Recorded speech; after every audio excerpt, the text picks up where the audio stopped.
今日整一部 iPhone 14 Pro， 呢部機睇落仲好新淨，不過後玻璃已經碎到變渣。客戶話整完要回復原廠氣密效果，所以揀咗同佢更換中框總成。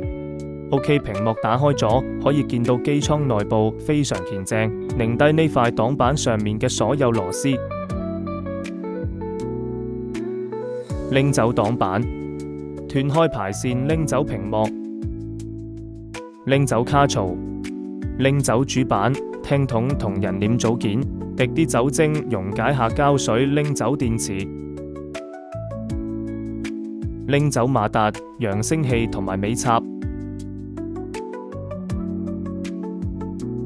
拎出準備好嘅拆機後蓋，將頭先拆落嚟嘅組件逐個裝返上去。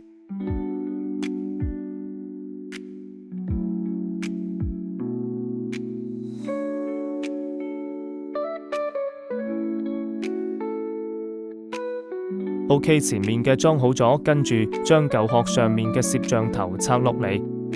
拎走細貼片同激光雷達，拎走傳話器，跟住繼續將拆落嚟嘅組件裝返去。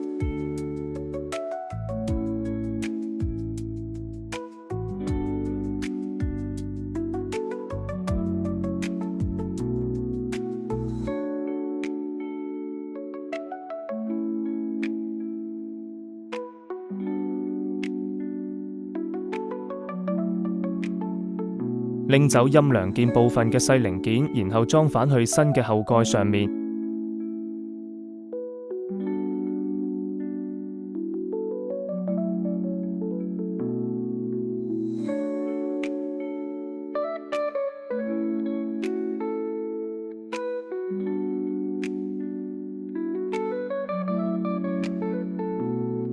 跟住就拆原來後蓋上面嘅無線充。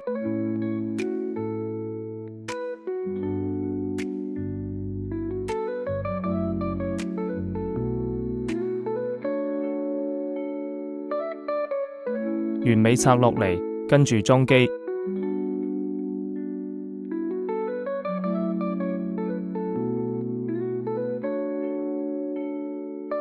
裝返主板唔好忘記插返卡槽，拎出準備好嘅新電池對準貼上去，裝返大攝像頭，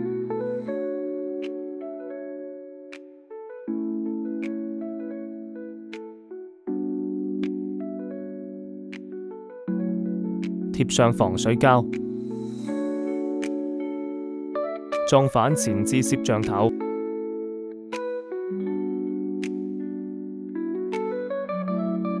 扣返屏幕排線，放返蓋板，擰上螺絲固定好。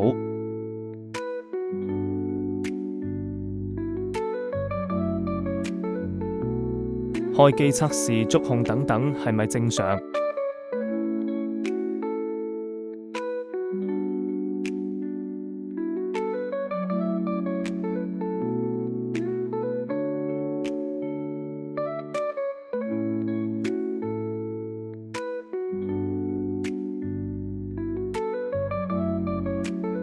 ？OK， 冇乜問題，繼續裝機，撕走最後一層膜，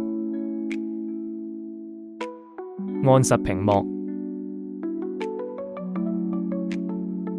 擰上底部兩粒螺絲，裝機完成。有相同情況嘅朋友，歡迎私信或者留言評論查詢。最後睇下裝前裝後嘅效果。